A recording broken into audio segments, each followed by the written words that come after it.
All right, guys, we're going to try this again. We're going to talk about a drug bust that I had at one of the properties. And apparently, I just went live for 8 minutes and had no audio. So, can you please let me know in the comments? Can you guys hear this? Or am I just acting like a fool again and you're not able to hear a thing? So, we're going to go to this photo here of these properties. So let me know, guys, again, if you can hear. If you can't hear, I don't want to sit here and make this whole thing again. I think you guys can see that.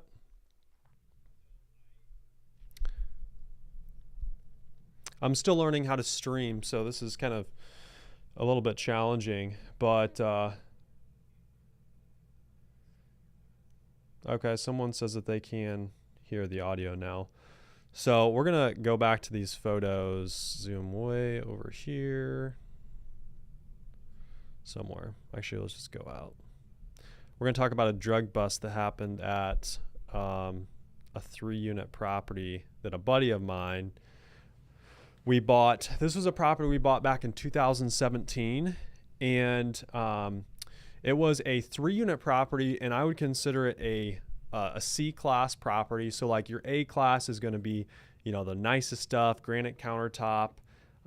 You've got the, you know, just very safe, very, very nice area. Your B class is, you know, more like built in the 90s. So it's starting to become a little bit outdated, but still a nice property. And then C class is starting to go down. You know, you're an older property. Maybe it's like, you know, 60, 70, 80 built, maybe in a rougher area, just not the greatest. And that's kind of what I would say that this property is. It is a, you know, older, probably built back in the property was actually probably built in like the 50s, something like that. It was actually built as a single family house, and they divided it up into 3 different units. So my buddy had never bought real estate before. I had done, you know, a few things myself. This was back in 2017. And he's like, hey, let's, you know, he found it, and he's like, let's partner on this 3-unit. And you guys are going to think this price is insane, but we actually bought it for $48,000, and that was back in 2017. And, you know, that's definitely very cheap. Even around here, you know, you don't usually find deals that cheap. I just want to see if I can see these chats here. So I'm going to testing if I can chat with you guys. So anyways, the property was sold for $48,000. I think when we bought it, it was maybe fully occupied, and the drug bust that happened was in the middle unit right here. And so we're gonna get to that here in a second. And I want to show you guys a couple different shots. You'll see, you know, it's kind of just a long, narrow building. Definitely doesn't look like it was designed as a 3-unit to begin with. But you've got like asbestos siding, which isn't great, but did have a good roof on it. And then you see that it has separate electric meters, which is always a plus. The 4th meter is actually to control kind of the lights and the appliances in the basement, or the like HVAC. Actually, this thing had a boiler, but that's what the 4th meter is for.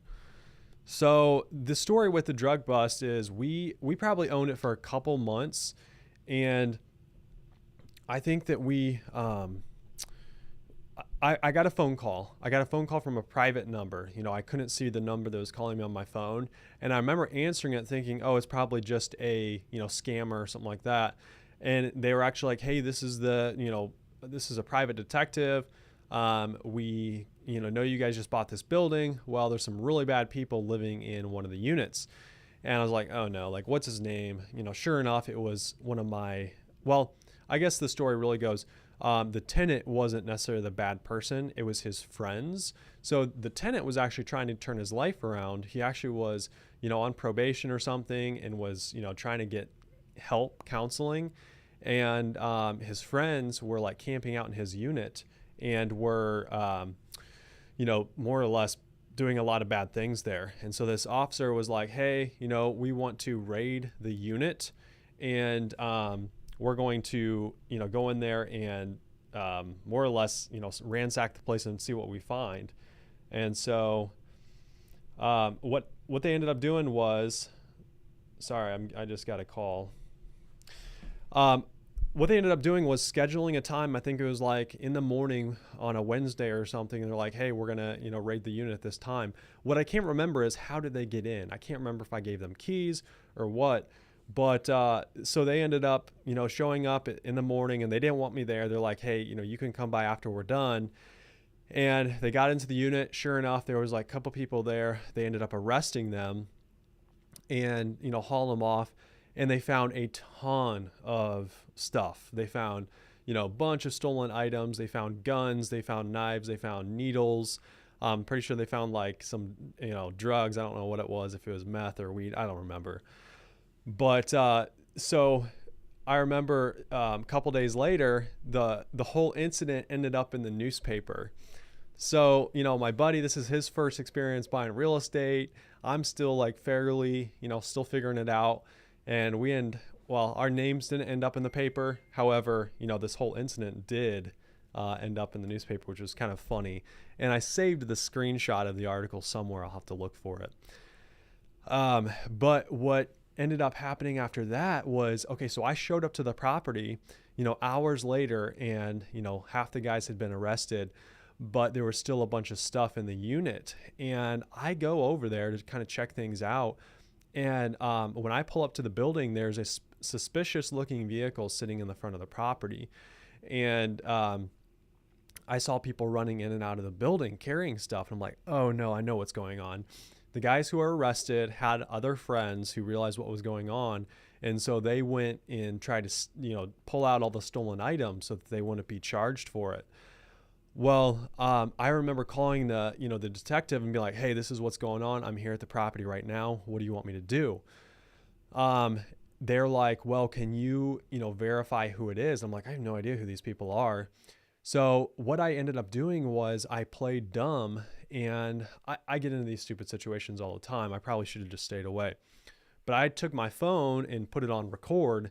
And I walked up to the vehicle, and a couple of them were sitting in the vehicle. And I was like, hey guys, I'm the maintenance man around here. And I heard there was, I forget what I said, like a leaky toilet I'm supposed to look at. Do you know, if this person lives here or something? I just made something up like that. And they're like, no, man, we have no idea what you're talking about. So I was able to capture their faces on film. And what I did was I sent that to the officer. And they're like, yeah, those are not good people. That's exactly who we were looking for. Thank you. So I believe that they ended up arresting those people later in the day. They found them somewhere else. But after that, I remember, again, my tenant wasn't like necessarily the one that was getting in trouble, but he ended up moving out, and we were able to get a new tenant in there. And so I'll actually show you that unit.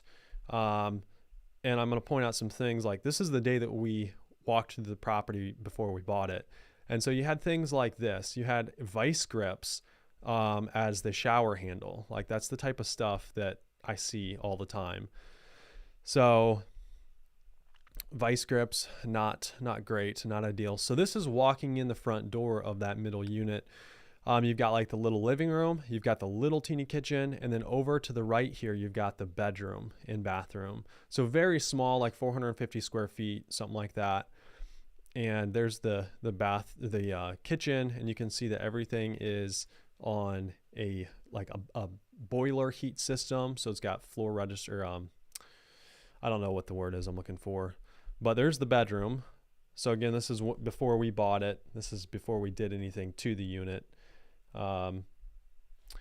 And over here is the bathroom.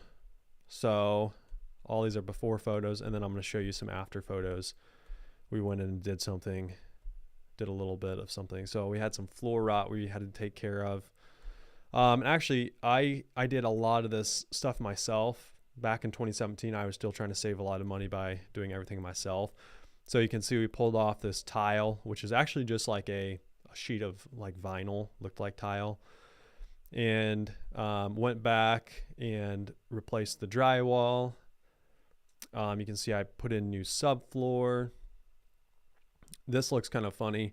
Actually sprayed like a texture on the wall and, painted it up, made it look real nice. It's kind of like an orange peel type, something you see a lot in like Arizona.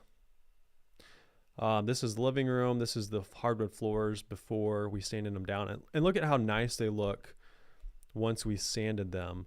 So here I sanded the main areas. You can see the outside hasn't been sanded. Had window AC unit, which is not ideal. I can't stand those things. So there's everything sanded. And then here's with a coat of polyurethane on it. So you can see it really turned out great. You know, we really cleaned this unit up. I mean, shoot, that sparkles right there. And I think that we ended up re-renting this thing at like, I think it was like $515. So it may have been rented for like 400, something like that before. And we were able to re-rent it at like $515 for this little 1-bedroom. So super adventurous property with that drug bust happening the first week of ownership, or a couple months of ownership. Put down some laminate flooring in here. I have a lot of very repetitive photos.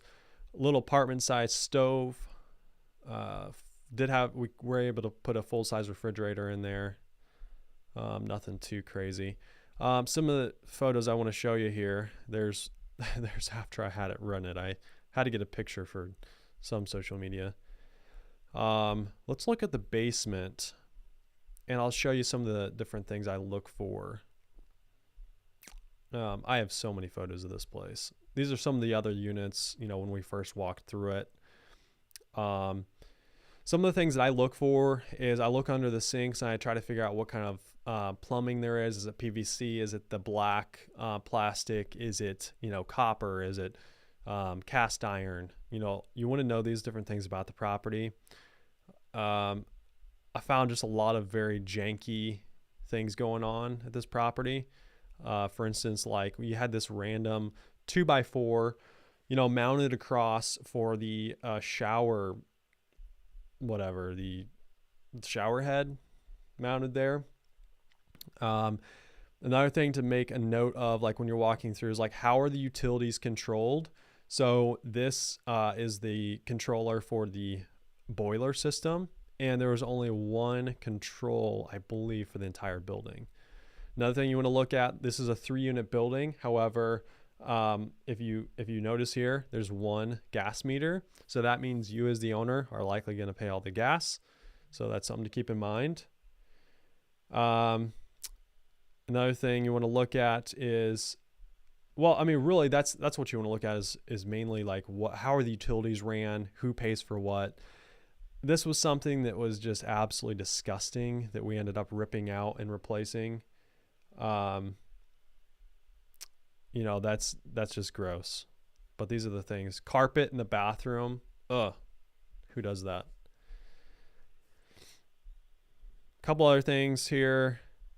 So these are the electric panels. You don't really want these, to be honest, because it's the old fuse system. So these things, literally, like when they blow, they have to be unscrewed, pulled out, and replaced with the new ones, rather than like the new breakers you just flip, you know, because when a breaker blows, the switch just flips, and then you're just able to go flip it back down. And so one thing you'll find with these old electric boxes is people will put in fuses that are actually rated too powerful, and so they'll end up, you know, doing more damage to the wiring. Like the old knob and tube wiring, you can actually melt off the outside of the wiring if you put in too much, or put in too big of a fuse. So here's the old boiler system. So how this works is it actually heats up water, and you can see like there's this copper piping coming down to it, and that copper piping actually shoots through all of the baseboard registers all throughout the house, and that's how the heat is made. And actually, it's very effective heating. It's very affordable if you know you have a decent boiler. And so this thing was actually super faithful. It never really failed on us, and it worked out really good. So I don't remember what was going on with this water heater, if we ended up replacing that or what we did. So we ended up replacing all these panels, I think for like $1,800, $2,000, which was definitely a nice upgrade. Another thing you're going to want to look for is, you know, this is cast iron coming down here, but you see there is some plastic plastic being fed into it. So, you know, a lot of times this old cast iron starts to almost, it dies from the inside out, if that makes sense. So it starts to like almost eat itself and it starts to crumble on the inside.